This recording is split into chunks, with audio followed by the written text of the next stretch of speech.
देश की सेवा करते हुए एक और वीर सपूत ने अपनी जान कुर्बान कर दी। ट्रेनिंग के दौरान हुए फाइटर जेट हादसे में अनुज शर्मा शहीद हो गए। बताया जा रहा है कि वे इंडियन एयरफोर्स में पायलट के तौर पर तैनात थे और नियमित प्रशिक्षण उड़ान के दौरान यह दुखद हादसा हो गया।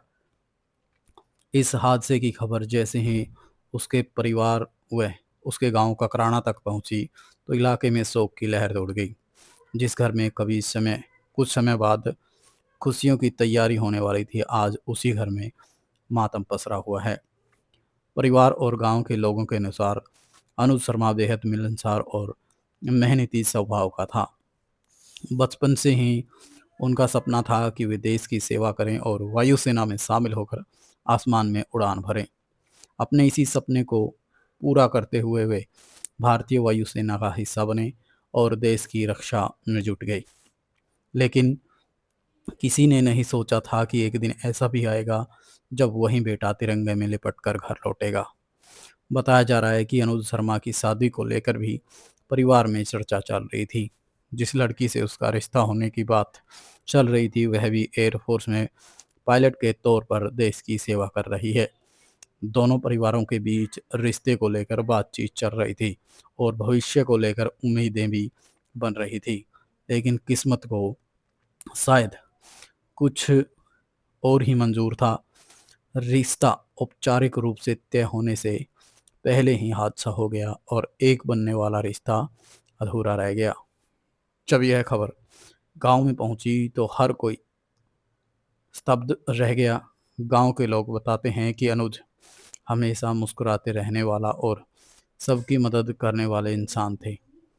गांव में जब भी छुट्टी पर आते तो हर किसी से मिलते जुलते और बड़े बुजुर्गों का आशीर्वाद लेते थे। इसी वजह से उनकी शहादत की खबर जब आई तो पूरे गांव में शोक का माहौल बन गया। लोग उनके घर पहुंचकर परिवार को ढांढस बंधाने लगे। अनुज शर्मा की शहादत की खबर मिलने के बाद इंडियन एयरफोर्स के उनके साथी भी उनके घर पहुंचे। अपने साथी को खोने का दर्द उनके चेहरे पर साफ दिखाई दे रहा था। साथियों ने बताया कि अनुज एक बहादुर और कर्तव्यनिष्ठ पायलट थे जो हमेशा अपने काम को पूरी जिम्मेदारी और ईमानदारी के साथ निभाते थे। घर का सबसे दर्दनाक दृश्य उनके दादा दादी का था। दादा दादी का रो रो कर बुरा हाल है। जिस पोते को उन्होंने बचपन से ही गोद में खिलाया, आज उसी को तिरंगे में लिपटा हुआ देखना उनके लिए बेहद दुखद है। दादी बार बार अपने पोते को याद कर रही थी और कह रही थी कि उनका पोता बहुत अच्छा था और हमेशा परिवार का ख्याल रखता था। उधर माता पिता भी गहरे सदमे में हैं। माँ का रो रो कर बुरा हाल है और पिता भी अपने बेटे को खो जाने के बाद गम में टूट चुके हैं। परिवार के लोगों का कहना है कि अनुज शर्मा हमेशा अपने माता पिता का सम्मान करते थे और परिवार की जिम्मेदारियों को समझते थे। जिस घर में कुछ समय बाद शादी की खुशियों की बात हो रही थी, आज वहाँ हर किसी की आंखें नम हैं। परिवार और गांव के लोग इस बात को सोचकर भी भावुक हो जाते हैं कि जिस बेटे की बारात निकलने की उम्मीद थी, वही बेटा आज तिरंगे में लिपट कर घर लौटा। अनुज शर्मा की अंतिम यात्रा में बड़ी संख्या में लोग शामिल हुए। हर कोई अपने वीर बेटे को अंतिम विदाई देने के लिए उमड़ पड़ा। लोगों ने नम आंखों से श्रद्धांजलि दी और उनके बलिदान को सलाम किया। पूरा गांव अपने इस वीर बेटे पर गर्व भी कर रहा है कि उसने देश की रक्षा करते हुए सर्वोच्च बलिदान दिया।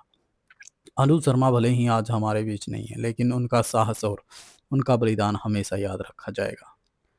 देश के ऐसे वीर सपूतों की वजह से ही हम सुरक्षित हैं, जो अपनी जान की परवाह किए बिना ही देश की रक्षा में लगे रहते हैं। आज पूरा देश इस वीर बेटे को सलाम कर रहा है और उनकी शहादत को नमन कर रहा है। भारत माता की जय। वीर सपूत अमर रहे। तो आप भी तस्वीरों में देख सकते हैं कि जो इंडियन एयरफोर्स के जवान हैं, वो जिस तिरंगे में लिपटकर अनुज शर्मा अपने गांव ककराना में आया है, उस तिरंगे को समेटा जा रहा है और फिर परिवार में उस शायद उसके दादाजी को ये तिरंगा दिया जाएगा। तो इससे भावुक तस्वीरें एक परिवार के लिए, एक गाँव के लिए नहीं हो सकती।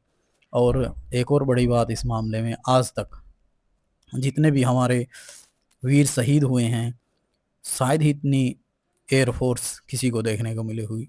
लगभग 100 के लगभग यहाँ पर एयर फ़ोर्स के जवान अंतिम श्रद्धांजलि और विदाई देने के लिए ककराना गाँव में, रोहतक का ककराना गाँव है, वहाँ पर पहुँचे हुए थे। तो तस्वीरों में आप देख सकते हैं किस प्रकार तिरंगे को एक नियमानुसार समेटा जा रहा है और उसके बाद जो है परिवार के सदस्यों को दिया जाएगा।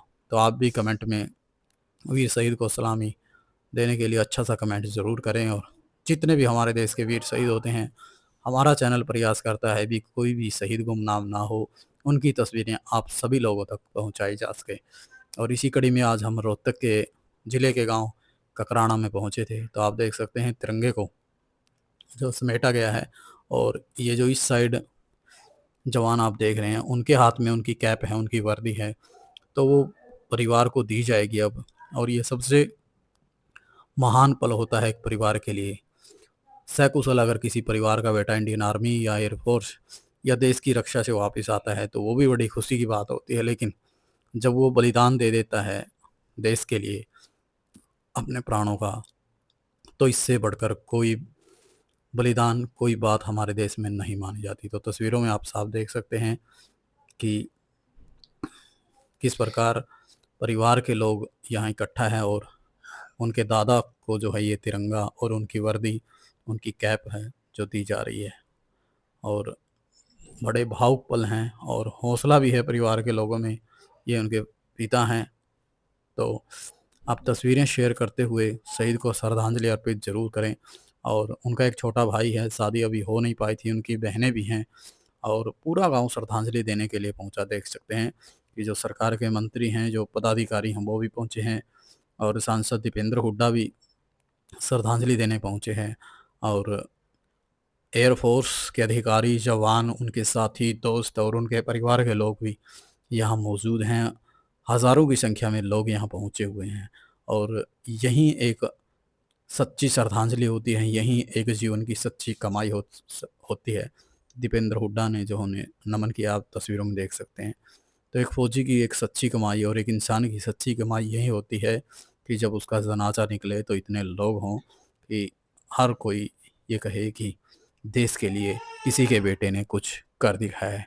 तो आप भी शहीद के लिए 2 लाइनें कमेंट में ज़रूर लिखें और श्रद्धांजलि अर्पित करें, ताकि उस परिवार को सहारा मिले और हमेशा के लिए अनुज शर्मा हमारे ज़हन में अमर हो जाए।